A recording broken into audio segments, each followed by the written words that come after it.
Okay, na mpendwa mtazamaji wa Sports Exa, na kuletea nyingine hii hapa kutoka vyumba vya hawa wapinzani waliocheza jana na Simba pale Zanzibar. Hawa jamaa wamekutwa na refa alichezesha huo mchezo. Ukitizama hapa kwa umakini utaona kabisa jamaa walistukia mbona ni kama amevamiwa, na baada ya kuangalia mambo yanaenda hivyo, basi kulikuwa kuna vurumai fulani. Hawa jamaa hawakutaka wachukuliwe, kutaka kurekodiwa. Hebu tazama huyu mmoja anayezuia kabisa hii kamera, lakini jamaa alifanya jitihada zote mpaka akapata hii video. Sasa inaonyesha kabisa uhujumu, jinsi Simba ilivyohujumiwa hapa. Jamani, hawa jamaa hawakushinda kwa haki.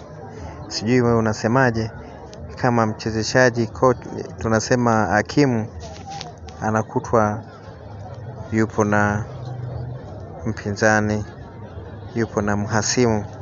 Unafikiri kuna uhalali hapo? Naona kabisa jamani hakukuwa na uhalali wowote. Hawa jamaa, ndio maana ukiangalia katika mechi hii ilizidiwa, iliandamwa sana na kadi nyekundu, kadi za njano zilikuwa kwa wingi sana. Yaani hapa inazidi kuonyesha kabisa kwamba huu mchezo jamani, kulikuwa kuna mambo fulani hivi jamaa walituzidi, lakini jinsi ya kutuzidi kwao walikula sahani moja na refa aliyechezesha mchezo huu.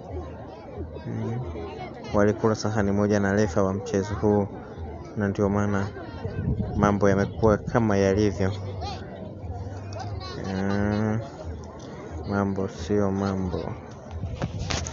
Mambo sio mambo. Mambo sio mambo. Ni hali mbaya.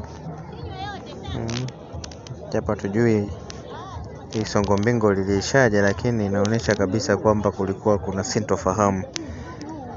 Kulikuwa kuna sintofahamu baada ya jamaa kuonesha kwamba wamekula sahani moja na hubo. Hapo sasa tukasema kabisa kwamba jamaa walishirikiana, walishiriki kutushinda. Hapa mwishoni ni Simba wenyewe walianza kugombana, sijui kulitokea nini, lakini goalkeeper na Ngoma kulikuwa kuna sintofahamu pia.